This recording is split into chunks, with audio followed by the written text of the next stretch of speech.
এই ভিডিওতে mutual inductance সম্পর্কে আলোচনা করব। আমরা দেখব যে মিউচুয়াল ইন্ডাকটেন্স কি জিনিস।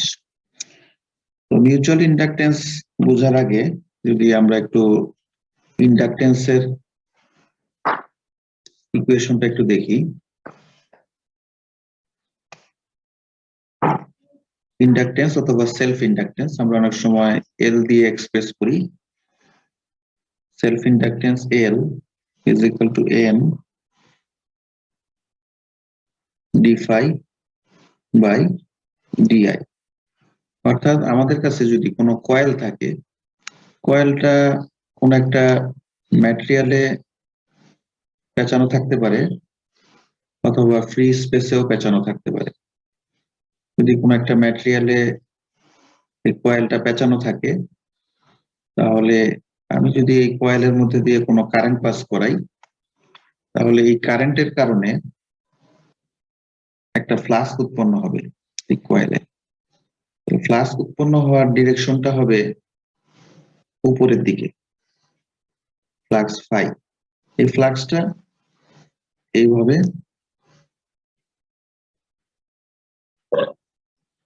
ডিস্ট্রিবিউটেড থাকে।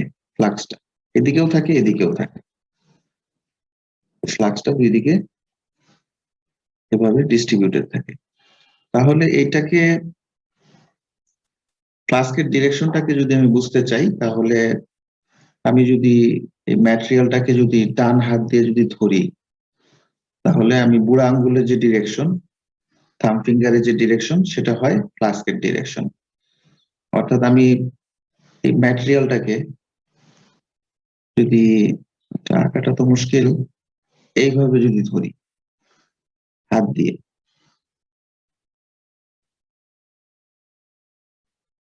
তাহলে বুড়া আঙ্গুলের যে ডিরেকশন সেটা হচ্ছে ফ্লাস্কের ডিরেকশন। এটা আমার হাত যদি হয়ে থাকে, এটাকে যদি আমি এভাবে ধরে থাকি, তাহলে বুড়া আঙ্গুলের ডিরেকশনটা ফ্লাস্কের ডিরেকশন। তাহলে আমরা এখানে বলতে পারি কোনো একটা সলিনয়েডে যদি কারেন্ট ফ্লো হয়, তাহলে সেখান থেকে ফ্লাক্স উৎপন্ন হয়। এটা ম্যাটেরিয়ালের প্রপার্টির সাথে সম্পর্কিত এবং নাম্বার অফ টার্নের সাথে ফ্লাস্কের সম্পর্ক আছে। কারণ আমরা জানি যে n into I, number of turn into I is equal to magnetising force H, এবং magnetising force H is equal to 1 by mu। 1 by mu মানে পারমিয়েবিলিটি অফ দ্য ম্যাটেরিয়াল। ম্যাটেরিয়ালের পারমিয়েবিলিটি কি পরিমাণ সে পারমিট করে ফ্লাক্সকে প্রবাহিত করার জন্য, ইন্টু বি। বি মানে ফ্লাক্স ডেন্সিটি। তার মানে আমরা জানি যে এখানে B is equal to 1 by mu phi divided by a into phi by a। তাহলে এখান থেকে কিন্তু 1 by mu a, এটা একটা কনস্ট্যান্ট চিন্তা করতে পারি, ইন্টু phi। তাহলে এখানে n ও একটা কনস্ট্যান্ট, নাম্বার অফ টার্ন। তাহলে i এর সাথে phi এর সম্পর্ক আমরা এখানে দেখছি যে যদি আমি কারেন্ট বাড়াই তাহলে phi বাড়বে, কারেন্ট কমালে phi কমবে। তাহলে যদি কারেন্টের ভেরিয়েশন হয় এসি সার্কিটে, তাহলে ফ্লাক্সেরও একটা ভেরিয়েশন হবে। তাহলে এল বলতে আমরা কি বুঝতেছি? এল বলতে বুঝতেছি যে কারেন্টের চেঞ্জের কারণে যে পরিমাণ ফ্লাক্সের চেঞ্জ হচ্ছে, পার ইউনিট কারেন্টের জন্য যে পরিমাণ ফ্লাক্স উৎপন্ন হয় ইনটু নাম্বার অফ টার্ন, সেটাকে আমরা বলি ইন্ডাকটেন্স।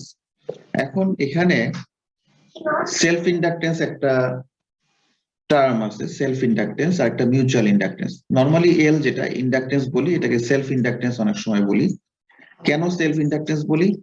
কারণ হচ্ছে যে আমরা যে ম্যাটেরিয়ালে কারেন্ট প্রবাহিত করলাম, যে কয়েলে বা যে ম্যাটেরিয়ালে, এটা বলতে পারি যে কয়েলে বা ম্যাটেরিয়ালে যে কারেন্টটা ফ্লো করলাম, সেই কয়েলের যে ফ্লাক্স, সেই ইনডিউসড ফ্লাক্সের কারণে যে ইন্ডাকটেন্স তৈরি হচ্ছে, মানে কয়েল যে কয়েল, সেই কয়েলেরই, যেমন এটা একটা কয়েল, এই কয়েলের কারেন্ট এবং এই কয়েলের ফ্লাক্স, এবং এই ফ্লাক্সের কারণে এবং এই কয়েলেরই টার্ন, এখান থেকে যে ইন্ডাকটেন্স তৈরি হচ্ছে এটাকে আমরা বলি সেলফ ইন্ডাকটেন্স।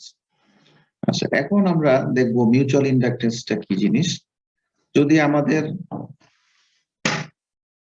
এরকম হয় যে পাশাপাশি দুইটা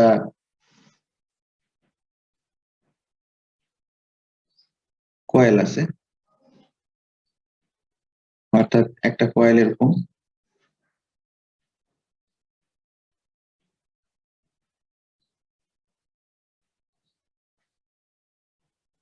এটা একটা কয়েল, এখানে I1 কারেন্ট, এখানে N1 টার্ন, আরেকটা কয়েল আছে এখানে,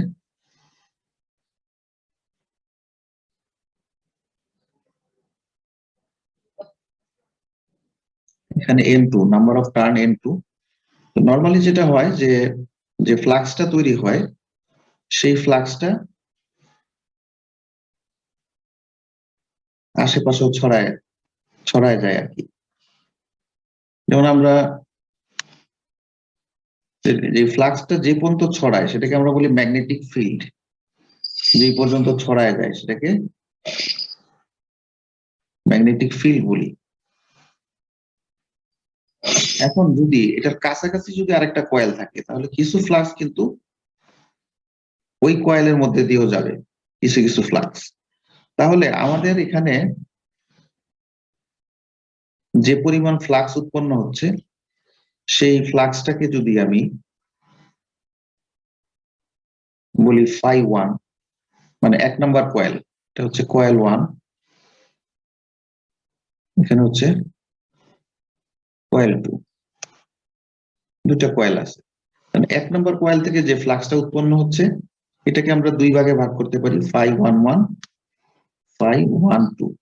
φ11 হচ্ছে যে ফ্লাক্সটুকু শুধু 1 নাম্বার ম্যাটেরিয়ালের মধ্যে সীমাবদ্ধ, সেটাকে φ11 বললাম।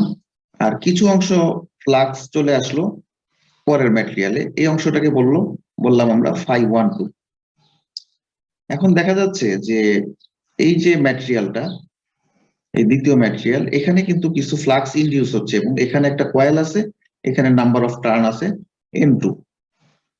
তাহলে এই জায়গাটাতে কিন্তু একটা মানে ভোল্টেজ ইনডিউস হবে এই জায়গায়। কেন? কারণ হচ্ছে যে আমরা ইনডিউসড ভোল্টেজের একটা সূত্র আমরা দেখি, আমরা বলি induced voltage, induced voltage, induced voltage হচ্ছে V is equal to N d∅/dt। অর্থাৎ কোন জায়গায় যদি ফ্লাক্স ইনডিউসড হয় কোন একটা কয়েলের মধ্যে তাহলে সেখানে একটা ভোল্টেজ উৎপন্ন হবে। তাহলে 1 নাম্বার কয়েলে যে ভোল্টেজটা উৎপন্ন হয় সেটাকে আমরা V1 বলতে পারি, N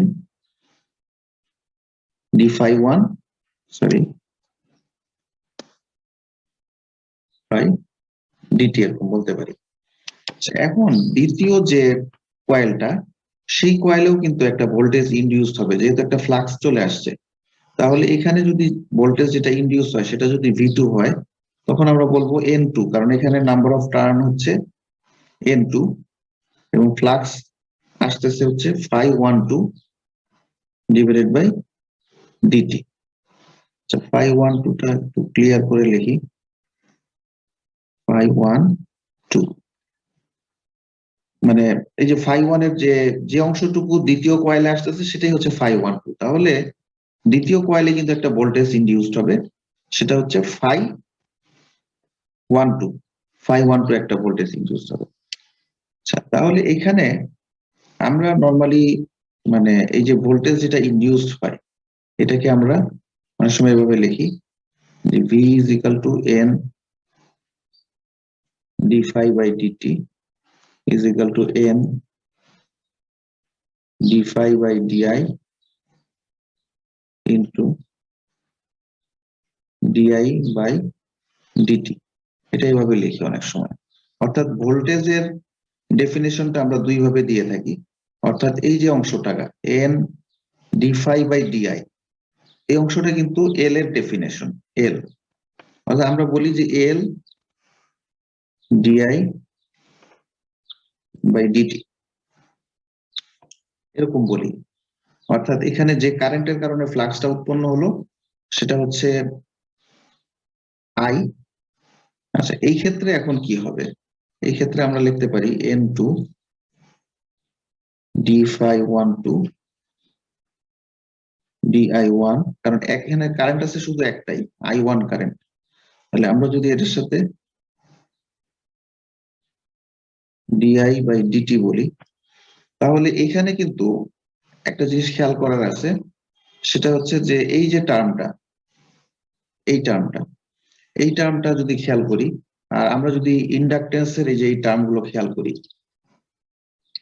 এই যে এই টার্মগুলো, এগুলো কিন্তু একই টার্ম। অর্থাৎ একটা কারেন্টের কারণে একটা ফ্লাস্কের change di1 by d∅12 into N2। তাহলে এইখানে কিন্তু দেখা যাচ্ছে যে কারেন্টটা হচ্ছে এই সার্কিটের কারেন্ট, কিন্তু যে ফ্লাক্সটা সেটা ইনডিউস করতেছে N2 কয়েলে। তার মানে ফ্লাক্সটা উৎপন্ন হচ্ছে অন্য কয়েলে, কারেন্ট এক জায়গার, ফ্লাক্স আরেক জায়গার, এবং কয়েল আরেক জায়গার। তাহলে এখানে কিন্তু একটা ইন্ডাকটেন্স তৈরি হবে। এই ইন্ডাকটেন্সটাকে আমরা বলি মিউচুয়াল ইন্ডাকটেন্স। মিউচুয়াল ইন্ডাকটেন্স, কারণ এই যে দুই নম্বর কয়েলের জন্য যেখানে N2 টার্ন আছে, সেইটা কিন্তু সেখানে যে ফ্লাক্সটা আসতেছে সেটা কিন্তু তার মানে নিজস্ব ফ্লাক্স না। এটাকে আমরা মিউচুয়াল কেন বলতেছি? কারণ এই ফ্লাক্সটা N1 কয়েলেও থাকতেছে, N2 কয়েলেও থাকতেছে। তাহলে এটাকে আমরা বলবো মিউচুয়াল। কারণ কোনো জিনিস যখন দুইজনের সম্পত্তি হয় তখন আমরা এটা মিউচুয়াল বলি, আর কোনো জিনিস যখন একমাত্র নিজেই আমি ব্যবহার করি তখন এটাকে আমি বলি সেলফ। এই কারণে এই যে এই অংশটা φ12, এটা এই ফ্লাক্সটা দুই জায়গায় ইনডিউসড হয়, এই কারণে এটাকে আমরা বলি মিউচুয়াল ফ্লাক্স। এবং মিউচুয়াল ফ্লাক্সের কারণে এখানে N2 কয়েলে যে ইন্ডাকটেন্সটা তৈরি হবে সেটাকে আমরা বলি মিউচুয়াল ইন্ডাকটেন্স। তাহলে এই জায়গাটাকে আমরা নাম দিতে পারি M21। কেন বলি? কারণ দুই নম্বর কয়েলে এই ইন্ডাকটেন্সটা তৈরি হয়েছে এবং এটা আসছে এক নম্বর কয়েল থেকে, এই কারণে একটা ইন্ডিকেশন M21। অনেক সময় একাধিক কয়েল থাকতে পারে, দেখা গেল যে পাশাপাশি অনেকগুলো কয়েল আছে, দেখা গেল যে এখানে একটা কয়েল আছে, এখানে আরেকটা কয়েল আছে, এখানে আরেকটা কয়েল আছে। এখন এটা এক নম্বর কয়েল, এটা দুই নম্বর কয়েল, এটা তিন নম্বর কয়েল। তাহলে তিন নম্বর কয়েলে যে মিউচুয়াল ইন্ডাকটেন্সটা তৈরি হবে সেটা M31 হতে পারে, M32 হতে পারে। অর্থাৎ দুই নম্বর কয়েল থেকে আসতে পারে, এক নম্বর কয়েল থেকেও আসতে পারে। এই জন্য যে কয়েলে মিউচুয়াল ইন্ডাকটেন্স তৈরি হচ্ছে সেটা আগে লিখি আমরা। তাহলে এই হচ্ছে মিউচুয়াল ইন্ডাকটেন্সের ডেফিনেশন। এখন আমরা আরেকটা জিনিস দেখতে পারি, সেটা হচ্ছে মিউচুয়াল ভোল্টেজ। মিউচুয়াল ভোল্টেজের ডেফিনেশনের একটা ব্যাপার আছে। যেমন এখানে আমরা মিউচুয়াল এখানে ইনডিউসড ভোল্টেজ হচ্ছে নিজস্ব কয়েলে যে ভোল্টেজটা ইনডিউসড হয় সেটাকে আমরা ইনডিউসড ভোল্টেজ বলতে পারি বা সেলফ ইনডিউসড ভোল্টেজ বলতে পারি। আরেকটা হচ্ছে যে মিউচুয়াল ইন্ডাকটেন্সের কারণে যে ভোল্টেজটা ইনডিউসড হয় মিউচুয়াল ইন্ডাকটেন্সের কারণে, যেমন এখানে V2টাকে আমরা কিন্তু বলতে পারি মিউচুয়াল ইনডিউসড ভোল্টেজ বা মিউচুয়াল ভোল্টেজ। অনেক সময় সংক্ষেপে মিউচুয়াল ভোল্টেজ এটা বলা হয়।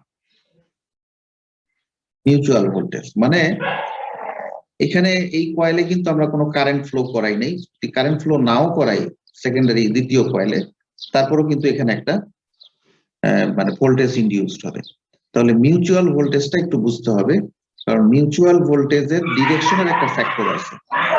মিউচুয়াল ভোল্টেজের ডিরেকশন, এই ডিরেকশনটা নির্ভর করে কয়েলের প্যাচের উপরে। এই মিউচুয়াল ভোল্টেজের ডিরেকশনটা আমরা কিভাবে বুঝতে পারবো এটা একটু বোঝা দরকার। তারপর হচ্ছে সার্কিটে কিভাবে ইন্ডিকেট করে এটা একটু বোঝা দরকার।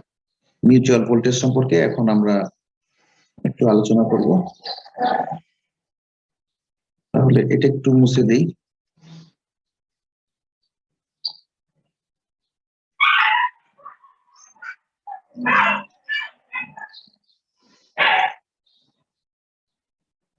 তাহলে মিউচুয়াল ভোল্টেজ বোঝার জন্য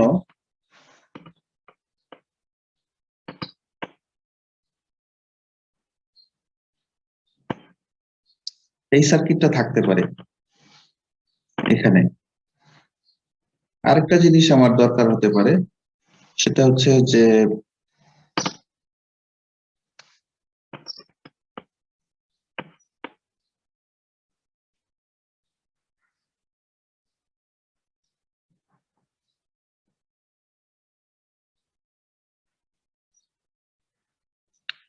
যেমন এখানে এর একটা নিজস্ব ভোল্টেজ আছে, এটা হচ্ছে V1, আর এখানে V2। V2টাকে আমরা মিউচুয়াল ভোল্টেজ বলতে পারি। তাহলে মিউচুয়াল ভোল্টেজ V2 ডিরেকশনটা কি হবে? যেমন এখানে I1 এর ডিরেকশন এরকম, তাহলে এটাকে আমরা প্লাস মাইনাস ধরতে পারি। যদিও এটা একটা এসি সার্কিট, কিন্তু এখানে কোন একটা নির্দিষ্ট সময় কিন্তু একটা ডিরেকশন অবশ্যই আছে। যেমন আমি যদি চিন্তা করি যে এটার কারেন্টটা হচ্ছে এরকম, তাহলে এটা যদি T1 টাইম হয়, এখানে কিন্তু positive voltage, positive current, suppose এটা কারেন্ট, তাহলে এখানে কিন্তু একটা ভোল্টেজ আসবে V1। তাহলে V1 এরও একটা নিশ্চয়ই একটা সময় আসবে যে সময়ে ভোল্টেজটা পজিটিভ। তাহলে আমি কোন একটা নির্দিষ্ট সময়ের ভোল্টেজ যখন এটাকে পজিটিভ ধরবো, তাহলে সেইটার রেসপেক্টে V2টা পজিটিভ হবে না নেগেটিভ হবে, এটা আমরা চিন্তা করব। তাহলে এখান থেকে এখানে ফ্লাক্স আসতেছে, এটাকে আমি φ12 ধরতে পারি, ফ্লাক্স আসতেছে। তাহলে ফ্লাক্সের ডিরেকশনটা এখানে ইম্পর্টেন্ট, যে উপর থেকে নিচের দিকে যাচ্ছে। তাহলে কয়েলটা কিভাবে পেঁচাচ্ছি এটার উপর নির্ভর করে ভোল্টেজ ইনডিউসড হবে। যেমন কয়েল আমি যদি এভাবে পেঁচাই, তাহলে কারেন্টটা কিন্তু, সরি এখানে আসলে মানে ফ্লাস্কের কালারটা লাল দেওয়ার কারণে একটু এটা বুঝাইতে একটু ইয়ে হচ্ছে, আমি একটু অন্য কালার ইউজ করি, নীল কালার ইউজ করি। তাহলে এখানে মানে এমন ভাবে ভোল্টেজটা ইনডিউস হবে, ভোল্টেজটা এমন ভাবে ইনডিউসড হবে যেন কারেন্টটা এভাবে প্রবাহিত হয়, এমন ভাবে ইনডিউসড হবে। কারণ আমরা এই যে রুলটা, এটা যদি একটু খেয়াল করি, যে হাতটা এমন ভাবে আমাকে ধরতে হবে যাতে করে ফ্লাক্সটা, সরি এখানে একটু আমি উল্টা আঁকছি, সরি, কারেন্টের ডিরেকশনটা এরকম হবে আসলে। অ্যাকচুয়ালি মানে এই কয়েলটা যেভাবে পেঁচানো হয়েছে এরকম হবে আসলে। অর্থাৎ এই দিক থেকে কারেন্ট আসবে, এদিক থেকে বের হবে। অর্থাৎ আমি ডান হাতটাকে যদি মানে কারেন্টের ডিরেকশনের সাথে রাখতে চাই, মানে আমার এই যে আঙ্গুলগুলো, এই যে আঙ্গুলগুলো, এই আঙ্গুলগুলো, এই আঙ্গুলগুলোর সাথে আসলে মানে কারেন্টের ডিরেকশনটা মিলতে হবে। আমি যখন এই ম্যাটেরিয়ালটাকে ধরবো, এই যে এই ম্যাটেরিয়ালটাকে যখন ধরবো, তখন আমার এই আঙ্গুলগুলোর সাথে কারেন্টের ডিরেকশন মিলতে হবে, আর বুড়ো আঙ্গুলের সাথে ফ্লাস্কের ডিরেকশন মিলতে হবে। তাহলে এটাকে আসলে হাতটাকে উল্টা করে ধরতে হবে, তা না হলে তো বুড়ো আঙ্গুলের সাথে ফ্লাক্স মিলতেছে না এবং এই আঙ্গুলগুলোর সাথে কারেন্ট মিলতেছে না। তাহলে এটা আসলে ফ্লাক্স এবং কারেন্টের ডিরেকশনটা এরকম হবে, এবং এখানে ভোল্টেজটা ইনডিউস হবে এইদিকে প্লাস, এইদিকে মাইনাস। তাহলে ইনডিউস ভোল্টেজ V2 ডিরেকশন আমরা দেখলাম। তো এখানে একটা মজার ব্যাপার হচ্ছে যে যদি আমি কয়েলটাকে পেঁচায় দিই, মানে কয়েলের প্যাচটাকে উল্টা করে দিই, যেমন একই জিনিস আমি যদি জাস্ট মনে করি যে এই কয়েলের প্যাচটা আমি উল্টা করে দেব, সরি এটা কালো দিয়ে আঁকলেই ভালো।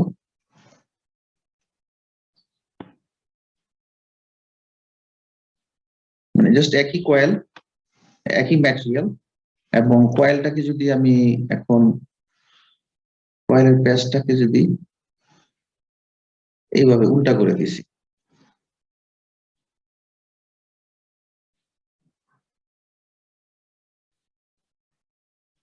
এই এরকম, এখন দেখা যাবে যে আমি যদি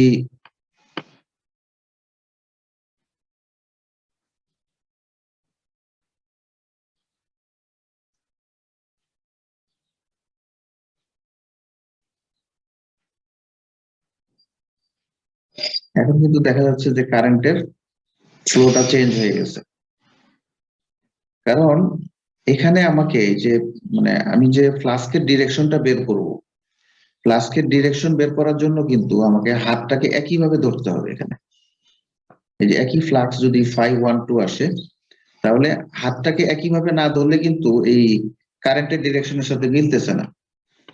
তাহলে এখানে দেখা যাচ্ছে যে কারেন্টটা কিন্তু এই যে উপর দিয়ে ঢুকতেছে, তার মানে উপরে প্লাস নিচে মাইনাস, তাহলে ইনডিউস ভোল্টেজের ডিরেকশন কিন্তু চেঞ্জ হয়ে যাচ্ছে।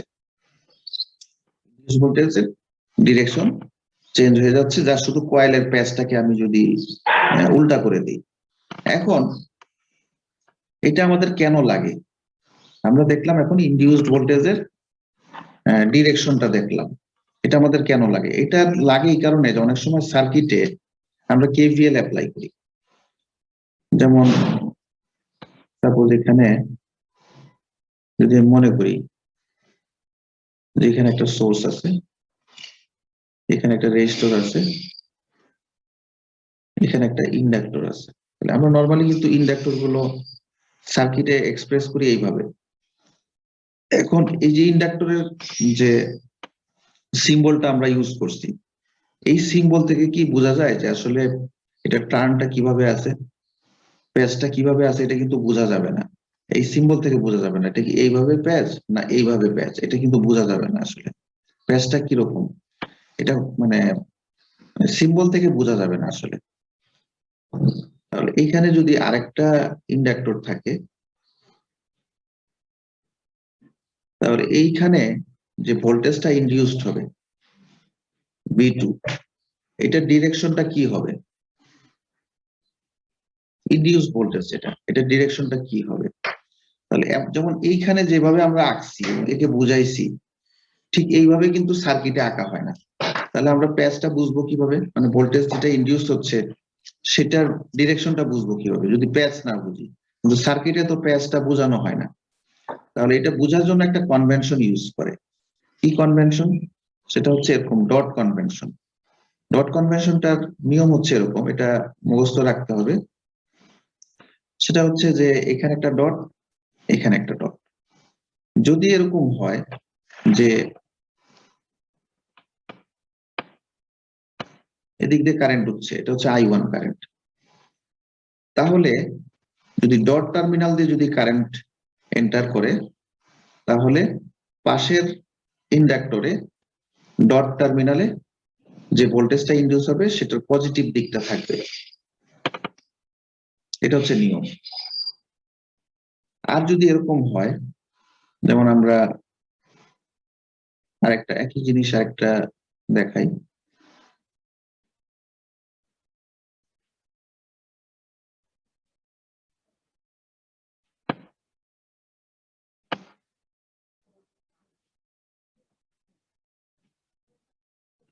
তাহলে যদি এরকম হয়, তাহলে কারেন্ট এভাবে আসতেছে, তাহলে ইন্ডাক্টরের প্রথম মাথায় ডট নাই, দ্বিতীয় মাথায় ডট, তাহলে ডট টার্মিনাল দিয়ে বের হচ্ছে, এখন কিন্তু ডট টার্মিনাল দিয়ে ঢুকতেছে না। তাহলে এই অবস্থায় যদি আমি ডটটা উপরে বা নিচে যেখানে দেই, তাহলে ডট টার্মিনাল যদি উপরে থাকে তাহলে উপরে হবে মাইনাস, নিচে প্লাস, যে V2 ভোল্টেজটা যেটা ইনডিউস হবে। এটা হচ্ছে নিয়ম।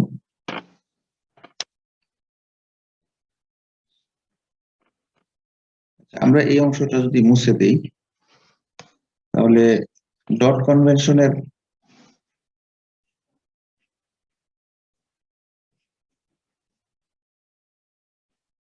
আরো কয়েকটা যদি এক্সাম্পল দেই একই সার্কিট দিয়ে।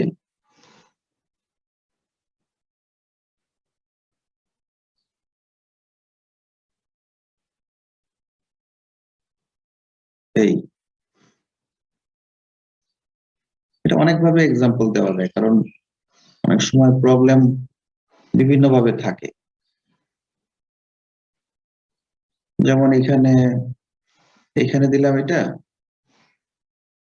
এটা এখানে দিলাম, তখন কি হবে? কারেন্টটা এদিক দিয়ে আসতেছে, এদিক দিয়ে যদি আসে তাহলে ডট টার্মিনাল দিয়ে কারেন্ট বের হচ্ছে, মূল কারেন্ট যেটা I1 এটা ডট টার্মিনাল দিয়ে বের হচ্ছে। তাহলে I1 কারেন্টের জন্য মানে কয়েল 2 তে যে ভোল্টেজটা ইনডিউসড হবে সেটা ডট টার্মিনালে হবে মাইনাস। তাহলে ডটটা আমি আগে উপরে দিছিলাম, ডটটা নিচে, তাহলে এখানে মাইনাস এখানে প্লাস। তাহলে নিশ্চয়ই এই যে এখানে মানে এই কয়েল এবং এই কয়েল দুইটা উল্টা ভাবে, পরস্পর উল্টা ভাবে বিপরীতমুখী ভাবে পেঁচানো আছে। তাহলে এই যে পেঁচটা তো আমাদের বোঝার দরকার নাই, এখানে ডট দিয়ে কিন্তু আমরা বুঝতে পারতেছি যে আসলে কয়েলটা কিভাবে পেঁচানো, অথবা এটার মানে কি বলবো মানে পজিটিভ টার্মিনালটা, ভোল্টেজের পজিটিভ টার্মিনালটা কোন দিকে হবে এটা আমরা বুঝে যাচ্ছি। আচ্ছা, এই হচ্ছে মোটামুটি কনভেনশন। এখন এখানে আরেকটা জিনিস একটু এক্সাম্পল দিই, এটা হচ্ছে আরেকটা এক্সাম্পল দিই।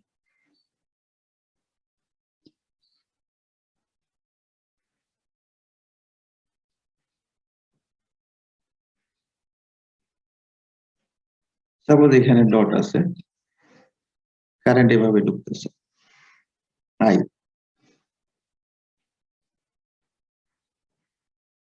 অর্থাৎ আমাদের যে ভোল্টেজটা তার এটা পজিটিভ এটা নেগেটিভ, আমাদের যে ইনপুট মূল সার্কিটের যে ভোল্টেজটা, তার মানে ডটের টার্মিনাল দিয়ে বের হচ্ছে। আচ্ছা, এখন যদি আমি এই জায়গায় ডট দিই এবং আমি বলে দিলাম যে সাপোজ এটা V2 ইনডিউস ভোল্টেজ বললাম, V2 ইনডিউস ভোল্টেজ, এবং আমি বললাম V2 প্লাস মাইনাস বলে দিলাম। এখন V2 টা কত এটা বের করতে হবে। এখন এখানে একটু কনফিউশন অ্যারাইজ করতে পারে, সেটা হচ্ছে যে আমরা জানি যে ডট টার্মিনাল দিয়ে যদি বের হয়ে যায়, যদি ডট টার্মিনাল দিয়ে বের হয়ে যায় তাহলে এই ডট টার্মিনালটা হবে নেগেটিভ, কিন্তু আমি কোশ্চেনে বলে দিছি এটা পজিটিভ এটা নেগেটিভ। তো এই জিনিসটা অনেক সময় কনফিউশন ক্রিয়েট করে। এখানে কনফিউশনের কিছু নাই, এখানে আসলে আমাদের তখন আমরা যে মানটা বের করব সেখানে একটা নেগেটিভ বসাই দেব। এখানে নেগেটিভ বসাই দিলে আমার আর সেই প্রবলেমটা থাকে না, সেখানে আমরা লিখবো AM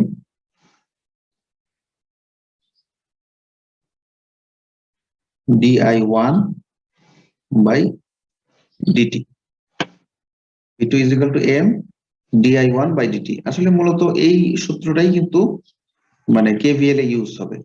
আমরা যে আরেকটা সূত্র শিখছি সেটা হচ্ছে যে N2 d∅12 dt, এই সূত্রটা কিন্তু মানে KVL এ ইউজ হবে না, KVL এ মূলত আমরা এটাই ইউজ করি। তাহলে এই মোটামুটি ডট কনভেনশন, এটা জিনিসটা অনেকটা এরকম, যদি কারো কনফিউশন তৈরি হয় তখন এটা কনফিউশনটা দূর করার জন্য বলতেছি আর কি। যেমন আমরা সার্কিটে অনেক সময় এরকম করি, এবং সিম্পলিয়েস্ট একটা এক্সাম্পল দিয়ে বোঝাই। এখানে 10 ভোল্ট আছে, এখানে যদি আমি বলি যে এখানে 10 ওহম, এখানে 5 ওহম, তাহলে কোশ্চেনে যদি বলে দেই যে এই ভোল্টেজটা কত, এই V2, তখন কি করব?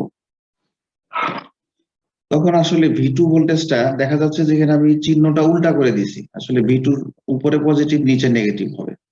তখন আমি V2 বের করার সময় কিন্তু আগে একটা নেগেটিভ বসাই নিব, তারপরে আমি লিখবো 5 প্লাস 10 ইন্টু 10।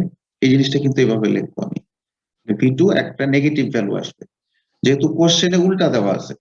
কোশ্চেনে উল্টা দেওয়া মানেই যে কোশ্চেন ভুল এরকম না, কিন্তু ঠিক একইভাবে এখানে কিন্তু ডটে নেগেটিভ হওয়ার কথা, কিন্তু ডটে পজিটিভ দেওয়া আছে, তার মানে এখানে আমি যে মানটা বের করবো সেই মানটা নেগেটিভ আসবে।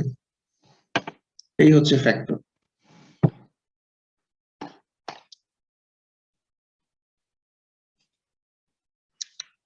এখন আমরা ইকুইভ্যালেন্ট ইন্ডাকটেন্সটা দেখার চেষ্টা করি। Equivalent inductance